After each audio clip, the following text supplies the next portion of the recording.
আজকের দিনে আপনি দেখেন, এই নবীর মুহাব্বত থেকে, এই নবীর প্রেম থেকে, এই নবীর ভালোবাসা থেকে এই প্রজন্মকে দূরে নেওয়ার জন্য প্রতিদিন মিলিয়ন মিলিয়ন মিলিয়ন মিলিয়ন ডলারের প্রজেক্ট তারা মাঠে ছাড়তেছে।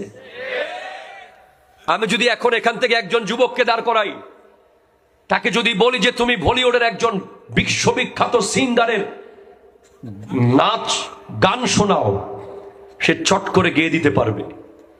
তাকে যদি বলি কোক স্টুডিও থেকে একটা গান গাও, সে গেয়ে দিতে পারবে। তাকে যদি বলি আমি আলা হযরতের একটা নাত গাও, it's very important message today, you have to cut it. যদি বলি যে তুমি ব্রাজিলের 3 জন প্লেয়ারের নাম বলো, সে বলে দেবে।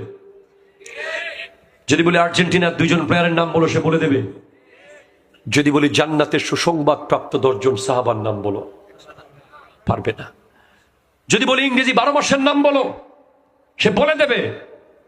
যদি বলি আরবি 12 মাসের নাম বলো, সে পারবে না। এটা তার দোষ নয়, সে বিশাল প্ল্যানের শিকার। এই প্রজন্ম ভয়ঙ্কর এক জালের মধ্যে আটকাচ্ছে প্রতিদিন।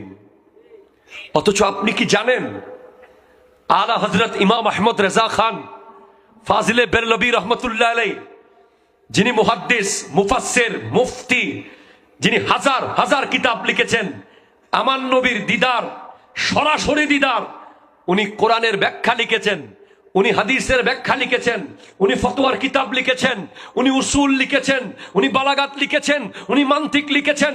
উনার কোন কিতাব লেখার পরে উনি সরাসরি নবীর দিদার পেয়েছেন এমন কোন তথ্য আমরা পাই না।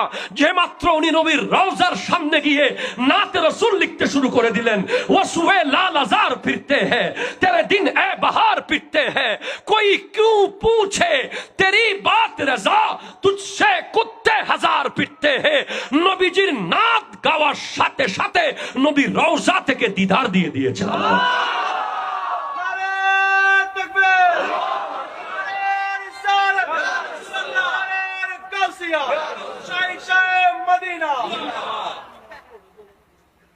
আগে আমাদের যুবক ভাইদের মুখে মুখে থাকতো,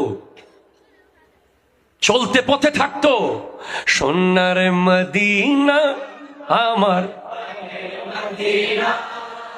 সবই ভুলিব, মদিনা আমার জান, আরে মদিনাতে